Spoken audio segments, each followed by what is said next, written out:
ನಮಸ್ಕಾರ ಬಂಧುಗಳೇ, ಶುಕ್ರವಾರದ ಈ ದಿನ ಪ್ರದೋಷ ಬಂದಿದೆ. ಹಾಗಾಗಿ ಈ ಪ್ರದೋಷವನ್ನು ಶುಕ್ರ ಪ್ರದೋಷ ಎಂದು ಕರೆಯಲಾಗುತ್ತದೆ. ಈ ಪ್ರದೋಷದ ದಿನ ನಾವು ಅತ್ಯಂತ ಶಕ್ತಿಶಾಲಿ ಶಿವದೇವರ ಮಂತ್ರವನ್ನು ಪಾರಾಯಣ ಮಾಡಿದ್ದೇವೆ. ಈ ಮಂತ್ರವನ್ನು ಶ್ರೀಧರ ವೆಂಕಟೇಶಾಚಾರ್ಯರು ಬರೆದಿರುವುದು. ಈ ಮಂತ್ರವನ್ನು ಇಂದು ಶ್ರದ್ಧಾಭಕ್ತಿಯಿಂದ ಪಾರಾಯಣ ಅಥವಾ ಶ್ರವಣ ಮಾಡಿದರೆ ಆಪತ್ತು ಮತ್ತು ಸಂಕಷ್ಟಗಳಿಂದ ರಕ್ಷಣೆ ದೊರೆಯುತ್ತದೆ. 1000 ಜನ್ಮಗಳ ಪಾಪಗಳು ತಕ್ಷಣ ಪರಿಹಾರವಾಗುತ್ತವೆ ಮತ್ತು ದುಷ್ಟಶಕ್ತಿ ಕಾಟ ದೂರವಾಗುತ್ತದೆ. ಈ ಮಂತ್ರವನ್ನು ಇವತ್ತು ತಪ್ಪದೆ ಬೆಳಿಗ್ಗೆ ಮತ್ತು ಸಂಜೆ ತಲಾ 108 ಬಾರಿ ಪಾರಾಯಣ ಅಥವಾ ಶ್ರವಣ ಮಾಡಿ. ತುಂಬಾ ಜನರಿಗೆ ನೆಗಡಿಯಾದಾಗ ತಲೆನೋವು ಉಂಟಾಗುತ್ತದೆ. ನಿಮಗೂ ಹೀಗೆ ಆಗುತ್ತಿದ್ದರೆ ಈ ಮನೆಮದ್ದನ್ನು ಉಪಯೋಗಿಸಿ. ದಾಲ್ಚೀನಿಯ ಚೆಕ್ಕೆಯನ್ನು ನಿಂಬೆ ರಸದಲ್ಲಿ ತೆಗೆದುಕೊಳ್ಳಿ. ನಂತರ ಇದನ್ನು ತಲೆಗೆ ಲೇಪಿಸಿಕೊಳ್ಳಿ. ಈ ರೀತಿ ಮಾಡುವುದರಿಂದ ತಲೆನೋವು ಕಡಿಮೆಯಾಗುತ್ತದೆ. ಬಂಧುಗಳೇ, ನೀವು ಚಾನಲಿಗೆ ಹೊಸದಾಗಿ ಬಂದಿದ್ದರೆ ಚಾನಲ್ ಅನ್ನು ಸಬ್ಸ್ಕ್ರೈಬ್ ಮಾಡಿ, ಹತ್ತಿರ ಇರುವ ಬೆಲ್ ಬಟನ್ ಪ್ರೆಸ್ ಮಾಡಿ, ಆಲ್ ಅನ್ನುವ ಆಪ್ಷನ್ ಅನ್ನು ಸಿಲೆಕ್ಟ್ ಮಾಡಿ. ನೀವು ಸಬ್ಸ್ಕ್ರೈಬ್ ಮಾಡಿದರೆ ನಮಗೂ ಇನ್ನೂ ಹೆಚ್ಚು ವಿಡಿಯೋ ಮಾಡಲು ಸ್ಫೂರ್ತಿ ಸಿಗುತ್ತದೆ ಮತ್ತು ನಿಮಗೂ ನಮ್ಮ ಹೊಸ ವಿಡಿಯೋ ಅಪ್ಲೋಡ್ ಆದ ತಕ್ಷಣವೇ ಸಿಗುತ್ತದೆ. ಮಂತ್ರಶ್ರವಣ ಮಾಡುವಾಗ ಓಂ ನಮಃ ಶಿವಾಯ ಎಂದು ಕಮೆಂಟ್ ಮಾಡಿ ಬಂಧುಗಳೇ. ಮಂತ್ರ ಪಾರಾಯಣವನ್ನು ಶುರು ಮಾಡೋಣ. ಪ್ರಹರಾಹರೇತಿ ವಾದಿ ಫಣಿತಮದಾಖ್ಯ ಇತಿ ಪಾಲಿತೋ ಭವತಾ ಶಿವ ಪಾಹೀತಿ ವದೋಹಂ ಶ್ರಿತೋ ನ ಕಿಂ ತ್ವಾಂ ಕಥಂ ನ ಪಾಲ್ಯಸ್ತೆ. ಪ್ರಹರಾಹರೇತಿ ವಾದಿ ಫಣಿತಮದಾಖ್ಯ ಇತಿ ಪಾಲಿತೋ ಭವತಾ ಶಿವ ಪಾಹೀತಿ ವದೋಹಂ ಶ್ರಿತೋ ನ ಕಿಂ ತ್ವಾಂ ಕಥಂ ನ ಪಾಲ್ಯಸ್ತೆ. ಪ್ರಹರಾಹರೇತಿ ವಾದಿ ಫಣಿತಮದಾಖ್ಯ ಇತಿ ಪಾಲಿತೋ ಭವತಾ ಶಿವ ಪಾಹೀತಿ ವದೋಹಂ ಶ್ರಿತೋ ನ ಕಿಂ ತ್ವಾಂ ಕಥಂ ನ ಪಾಲ್ಯಸ್ತೆ. ಪ್ರಹರಾಹರೇತಿ ವಾದಿ ಫಣಿತಮದಾಖ್ಯ ಇತಿ ಪಾಲಿತೋ ಭವತಾ ಶಿವ ಪಾಹೀತಿ ವದೋಹಂ ಶ್ರಿತೋ ನ ಕಿಂ ತ್ವಾಂ ಕಥಂ ನ ಪಾಲ್ಯಸ್ತೆ. ಪ್ರಹರಾಹರೇತಿ ವಾದಿ ಫಣಿತಮದಾಖ್ಯ ಇತಿ ಪಾಲಿತೋ ಭವತಾ ಶಿವ ಪಾಹೀತಿ ವದೋಹಂ ಶ್ರಿತೋ ನ ಕಿಂ ತ್ವಾಂ ಕಥಂ ನ ಪಾಲ್ಯಸ್ತೆ. ಪ್ರಹರಾಹರೇತಿ ವಾದಿ ಫಣಿತಮದಾಖ್ಯ ಇತಿ ಪಾಲಿತೋ ಭವತಾ ಶಿವ ಪಾಹೀತಿ ವದೋಹಂ ಶ್ರಿತೋ ನ ಕಿಂ ತ್ವಾಂ ಕಥಂ ನ ಪಾಲ್ಯಸ್ತೆ. ಪ್ರಹರಾಹರೇತಿ ವಾದಿ ಫಣಿತಮದಾಖ್ಯ ಇತಿ ಪಾಲಿತೋ ಭವತಾ ಶಿವ ಪಾಹೀತಿ ವದೋಹಂ ಶ್ರಿತೋ ನ ಕಿಂ ತ್ವಾಂ ಕಥಂ ನ ಪಾಲ್ಯಸ್ತೆ. ಪ್ರಹರಾಹರೇತಿ ವಾದಿ ಫಣಿತಮದಾಖ್ಯ ಇತಿ ಪಾಲಿತೋ ಭವತಾ ಶಿವ ಪಾಹೀತಿ ವದೋಹಂ ಶ್ರಿತೋ ನ ಕಿಂ ತ್ವಾಂ ಕಥಂ ನ ಪಾಲ್ಯಸ್ತೆ. ಪ್ರಹರಾಹರೇತಿ ವಾದಿ ಫಣಿತಮದಾಖ್ಯ ಇತಿ ಪಾಲಿತೋ ಭವತಾ ಶಿವ ಪಾಹೀತಿ ವದೋಹಂ ಶ್ರಿತೋ ನ ಕಿಂ ತ್ವಾಂ ಕಥಂ ನ ಪಾಲ್ಯಸ್ತೆ. ಪ್ರಹರಾಹರೇತಿ ವಾದಿ ಫಣಿತಮದಾಖ್ಯ ಇತಿ ಪಾಲಿತೋ ಭವತಾ ಶಿವ ಪಾಹೀತಿ ವದೋಹಂ ಶ್ರಿತೋ ನ ಕಿಂ ತ್ವಾಂ ಕಥಂ ನ ಪಾಲ್ಯಸ್ತೆ. ಪ್ರಹರಾಹರೇತಿ ವಾದಿ ಫಣಿತಮದಾಖ್ಯ ಇತಿ ಪಾಲಿತೋ ಭವತಾ शिव पाहीति वदोऽहं श्रितो न किं त्वां कथं न पाल्यस्ते प्रहराहरेति वादी फणितमदाख्य इति पालितो भवता शिव पाहीति वदोऽहं श्रितो न किं त्वां कथं न पाल्यस्ते प्रहराहरेति वादी फणितमदाख्य इति पालितो भवता शिव पाहीति वदोऽहं श्रितो न किं त्वां कथं न पाल्यस्ते प्रहराहरेति वादी फणितमदाख्य इति पालितो भवता शिव पाहीति वदोऽहं श्रितो न किं त्वां कथं न पाल्यस्ते प्रहराहरेति वादी फणितमदाख्य इति पालितो भवता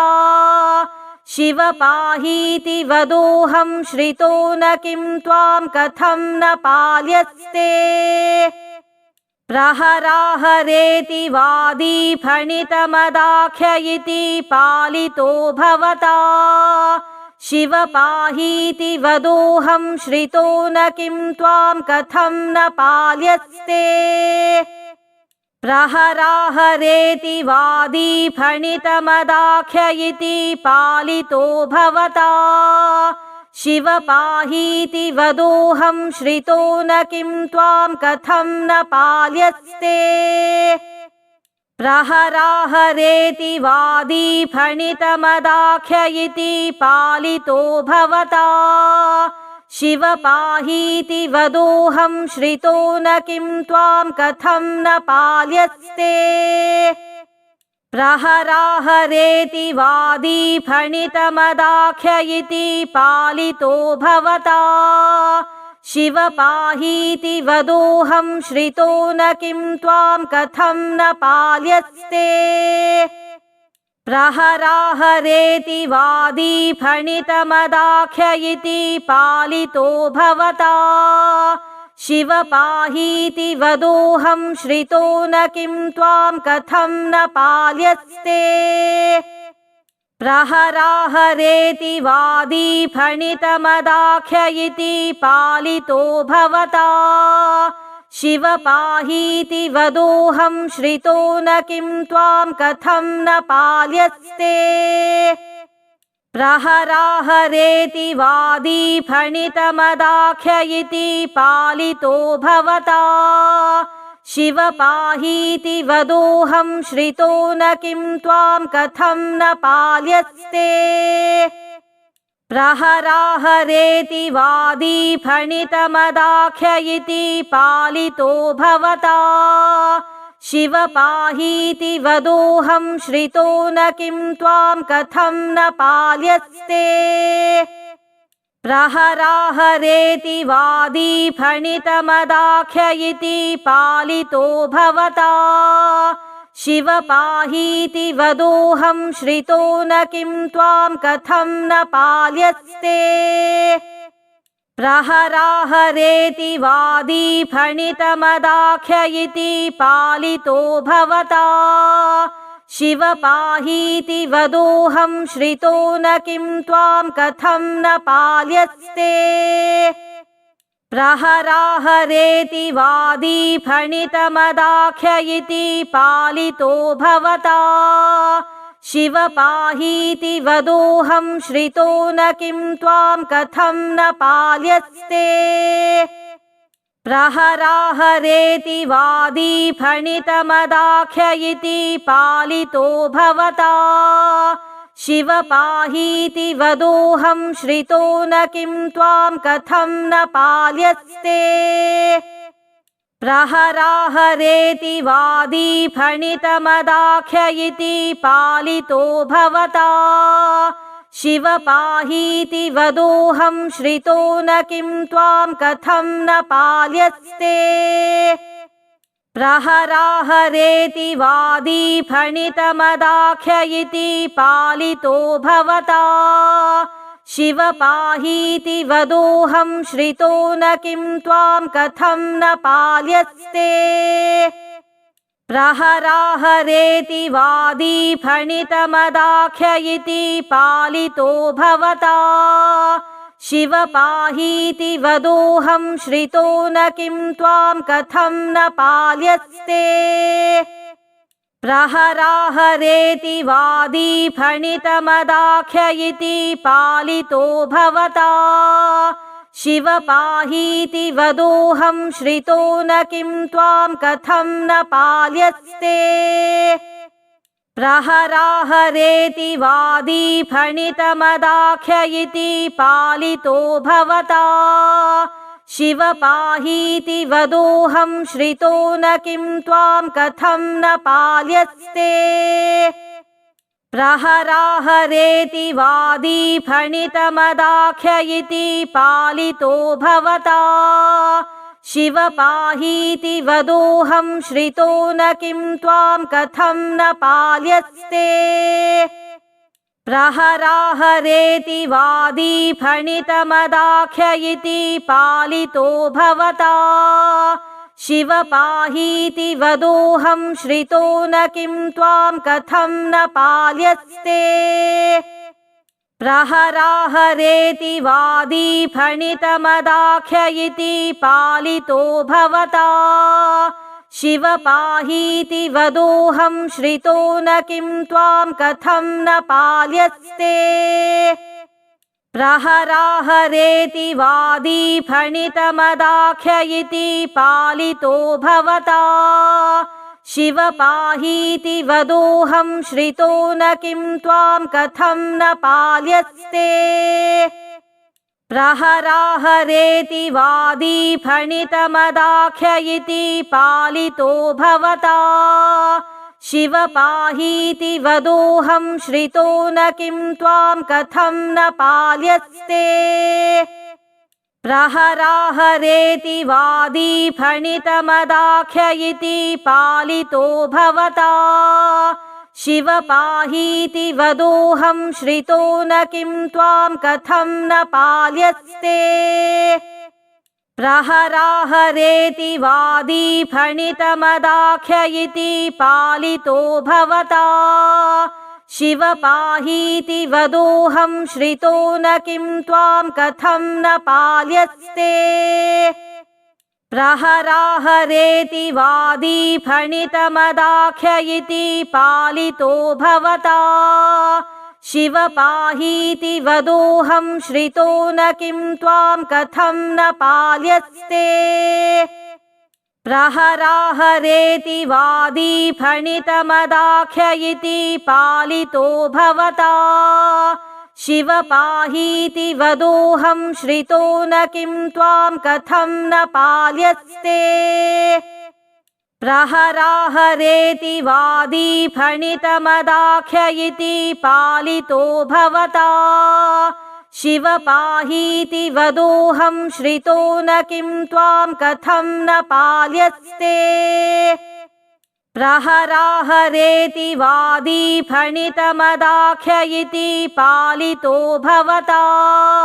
शिव पाहीति वदोऽहं श्रितो न किं त्वां कथं न पाल्यस्ते प्रहराहरेति वादी फणितमदाख्य इति पालितो भवता शिव पाहीति वदोऽहं श्रितो न किं त्वां कथं न पाल्यस्ते प्रहराहरेति वादी फणितमदाख्य इति पालितो भवता शिव पाहीति वदोऽहं श्रितो न किं त्वां कथं न पाल्यस्ते प्रहराहरेति वादी फणितमदाख्य इति पालितो भवता शिव पाहीति वदोऽहं श्रितो न किं त्वां कथं न पाल्यस्ते प्रहराहरेति वादी फणितमदाख्य इति पालितो भवता शिव पाहीति वदोऽहं श्रितो न किं त्वां कथं न पाल्यस्ते प्रहराहरेति वादी फणितमदाख्य इति पालितो भवता शिव पाहीति वदोऽहं श्रितो न किं त्वां कथं न पाल्यस्ते प्रहराहरेति वादी फणितमदाख्य इति पालितो भवता शिव पाहीति वदोऽहं श्रितो न किं त्वां कथं न पाल्यस्ते प्रहराहरेति वादी फणितमदाख्य इति पालितो भवता शिव पाहीति वदोऽहं श्रितो न किं त्वां कथं न पाल्यस्ते प्रहराहरेति वादी फणितमदाख्य इति पालितो भवता शिव पाहीति वदोऽहं श्रितो न किं त्वां कथं न पाल्यस्ते प्रहराहरेति वादी फणितमदाख्य इति पालितो भवता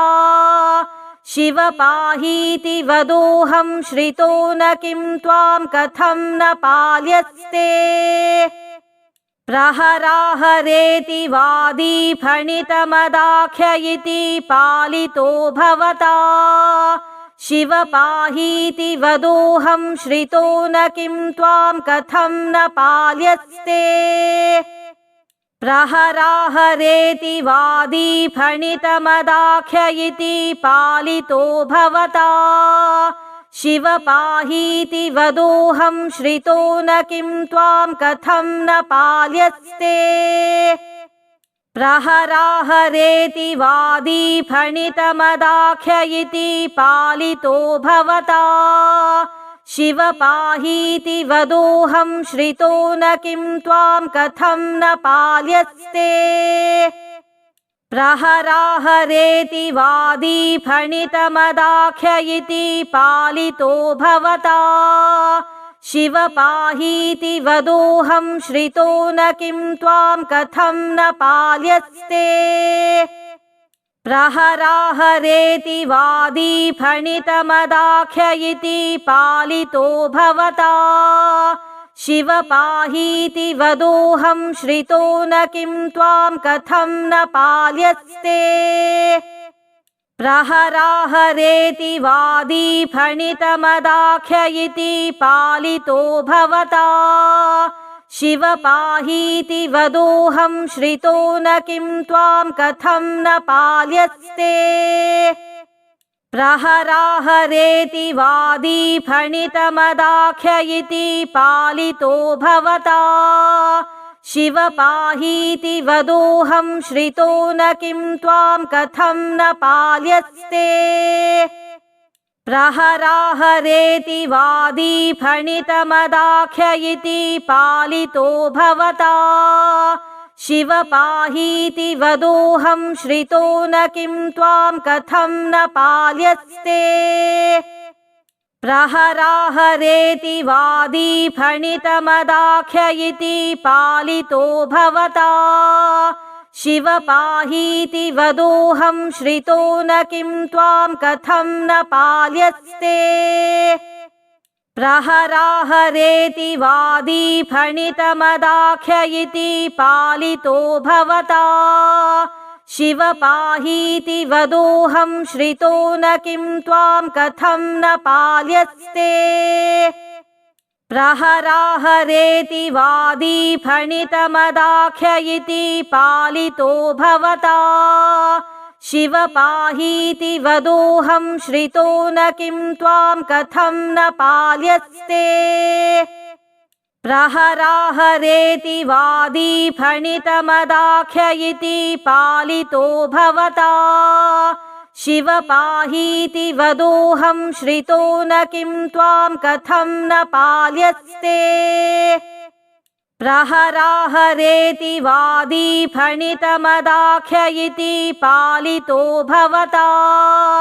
शिव पाहीति वदोऽहं श्रितो न किं त्वां कथं न पाल्यस्ते प्रहराहरेति वादी फणितमदाख्य इति पालितो भवता शिव पाहीति वदोऽहं श्रितो न किं त्वां कथं न पाल्यस्ते प्रहराहरेति वादी फणितमदाख्य इति पालितो भवता शिव पाहीति वदोऽहं श्रितो न किं त्वां कथं न पाल्यस्ते प्रहराहरेति वादी फणितमदाख्य इति पालितो भवता शिव पाहीति वदोऽहं श्रितो न किं त्वां कथं न पाल्यस्ते प्रहराहरेति वादी फणितमदाख्य इति पालितो भवता शिव पाहीति वदोऽहं श्रितो न किं त्वां कथं न पाल्यस्ते प्रहराहरेति वादी फणितमदाख्य इति पालितो भवता शिव पाहीति वदोऽहं श्रितो न किं त्वां कथं न पाल्यस्ते प्रहराहरेति वादी फणितमदाख्य इति पालितो भवता शिव पाहीति वदोऽहं श्रितो न किं त्वां कथं न पाल्यस्ते प्रहराहरेति वादी फणितमदाख्य इति पालितो भवता शिव पाहीति वदोऽहं श्रितो न किं त्वां कथं न पाल्यस्ते प्रहराहरेति वादी फणितमदाख्य इति पालितो भवता शिव पाहीति वदोऽहं श्रितो न किं त्वां कथं न पाल्यस्ते प्रहराहरेति वादी फणितमदाख्य इति पालितो भवता शिव पाहीति वदोऽहं श्रितो न किं त्वां कथं न पाल्यस्ते प्रहराहरेति वादी फणितमदाख्य इति पालितो भवता शिव पाहीति वदोऽहं श्रितो न किं त्वां कथं न पाल्यस्ते प्रहराहरेति वादी फणितमदाख्य इति पालितो भवता शिव पाहीति वदोऽहं श्रितो न किं त्वां कथं न पाल्यस्ते प्रहराहरेति वादी फणितमदाख्य इति पालितो भवता शिव पाहीति वदोऽहं श्रितो न किं त्वां कथं न पाल्यस्ते प्रहराहरेति वादी फणितमदाख्य इति पालितो भवता शिव पाहीति वदोऽहं श्रितो न किं त्वां कथं न पाल्यस्ते प्रहराहरेति वादी फणितमदाख्य इति पालितो भवता शिव पाहीति वदोऽहं श्रितो न किं त्वां कथं न पाल्यस्ते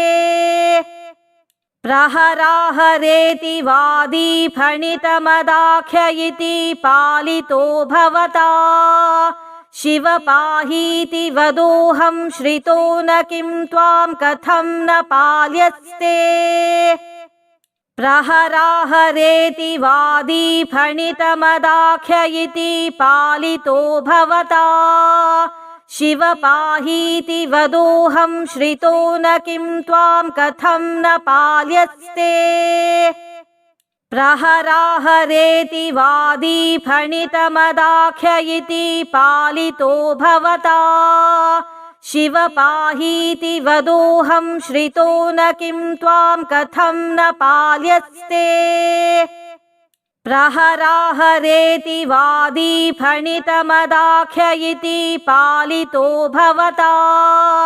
शिव पाहीति वदोऽहं श्रितो न किं त्वां कथं न पाल्यस्ते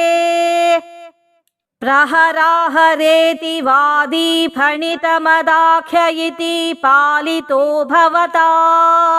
शिव पाहीति वदोऽहं श्रितो न किं त्वां कथं न पाल्यस्ते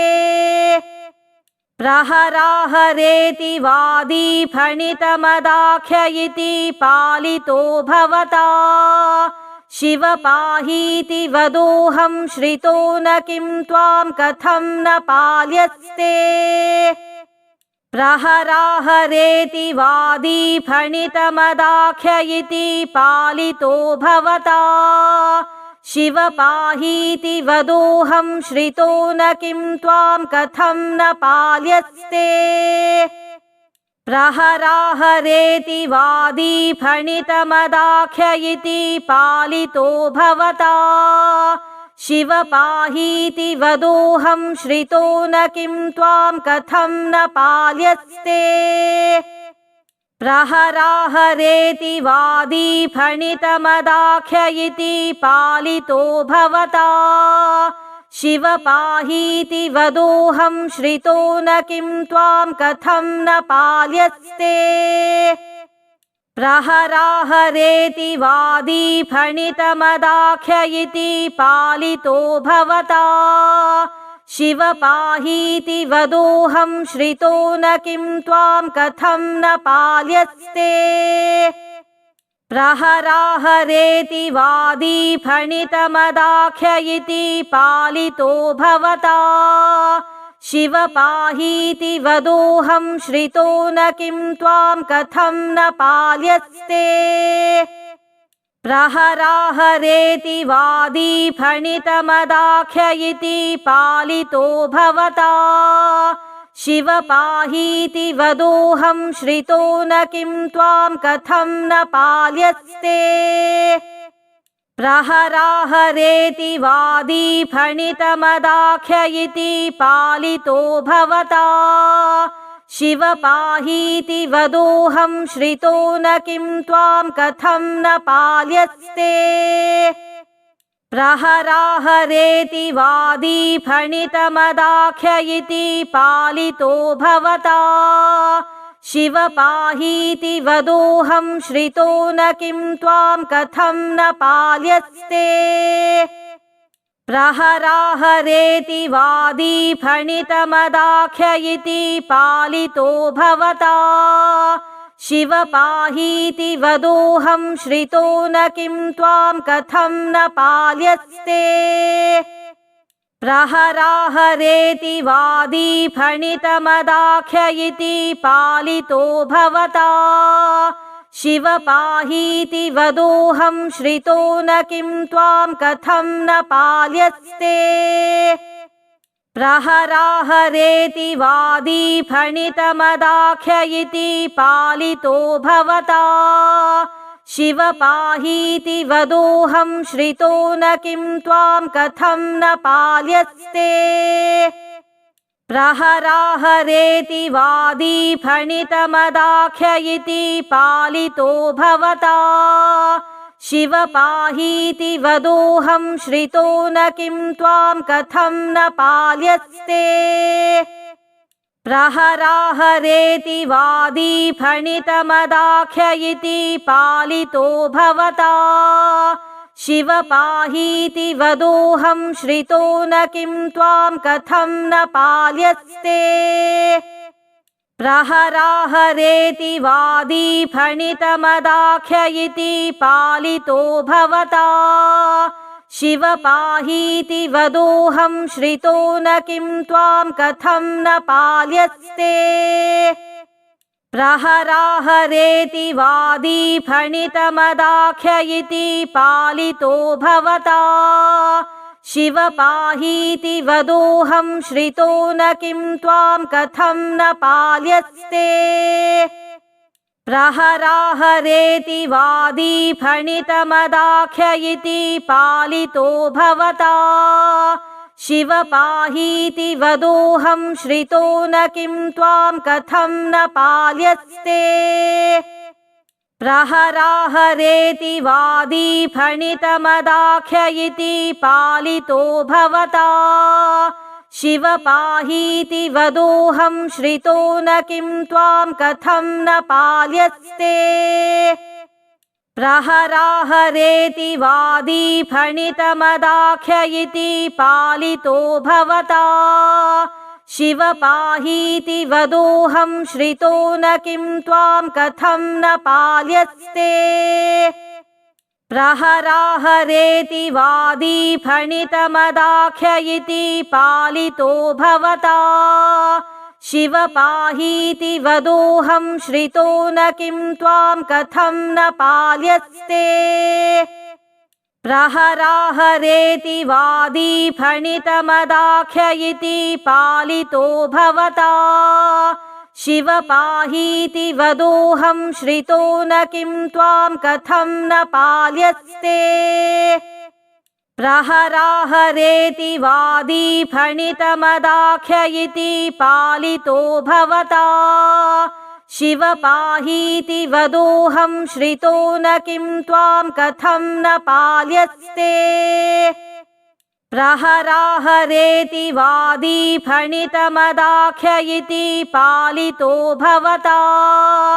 शिव पाहीति वदोऽहं श्रितो न किं त्वां कथं न पाल्यस्ते प्रहराहरेति वादी फणितमदाख्य इति पालितो भवता शिव पाहीति वदोऽहं श्रितो न किं त्वां कथं न पाल्यस्ते।